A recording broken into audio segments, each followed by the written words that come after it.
It's here. It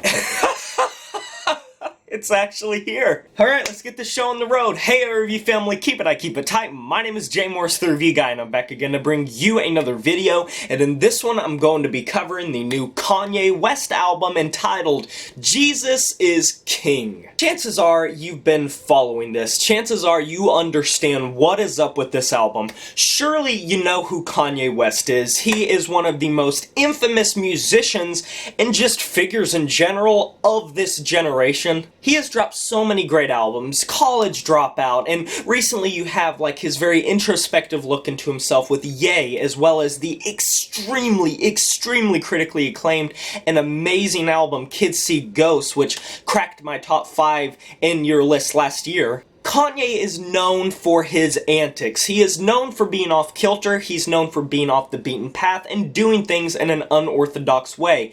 Now he's doing things in an orthodox way. Get it? God, I'm such a dork. But either way, Jesus is King has been delayed so much. There's been so many release dates. It was originally supposed to be called Yandhi. It was going to be like a sequel to Yeezus, and he was going all over the place recording it, and Kim Kardashian at one point came out and said when it was releasing, and he said when it was releasing a ton, and then he decided to just not do it, and then he went away in hiding and seclusion, and then came back, and he's been working with religious things and choirs, and he's been re-recording it, and then it got delayed even more, and then on release night it got delayed even more because he wanted to remix a couple of tracks. He stayed up all night, it still didn't come out, he waited until midday and then it came out. This record has been a complete shit show in terms of the rollout and in terms of the publication. News outlets hate him, fans hate him, and the main thing about the fans is they were wondering, it wasn't going to be good. As with anything else that's overtly religious, especially in music,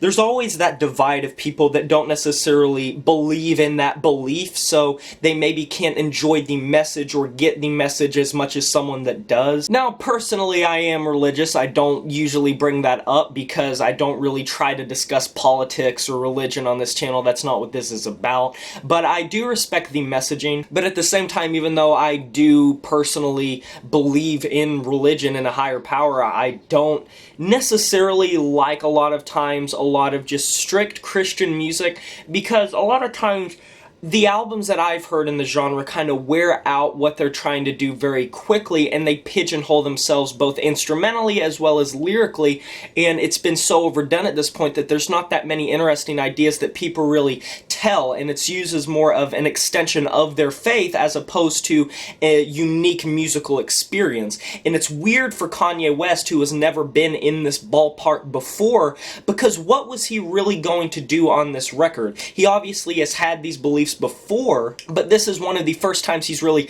fleshing it out entirely. So now that that's out of the way, now that we're done with the pre-album stuff, what's Jesus is King sounding like? I can't be the only one that is kind of disappointed. For the amount of hype leading up to this album, it really did not live up to my expectations. Plus, Kanye West is being one of these Christians that are overly zealous at this point, and that is reflected in the fact that he said that he's not going to allow his daughter North to wear any makeup or crop tops just because he believes in it. And there's obviously lyrics like raise our sons, train them in the faith through temptations, make sure they're wide awake, follow Jesus, listen and obey, no more living for the culture, we nobody's slave. It's like he's completely pivoted to someone that just had the beliefs but didn't necessarily let it impact his musicianship that much, to a completely overzealous person that seems to want to just indoctrinate everyone in a kind of aggressive way. But at the same time, there are some really nice verses and some nice lyrics such as, stand up for my home even if I take this walk alone, I bow down to the king upon the throne, my life is his, I'm no longer my own. I pray to God that will strengthen my hand, they will think twice stepping onto my land, I draw the line, it's written in the sand. But of course I'm quoting from the track Closed on Sunday, one of the most cringiest Kanye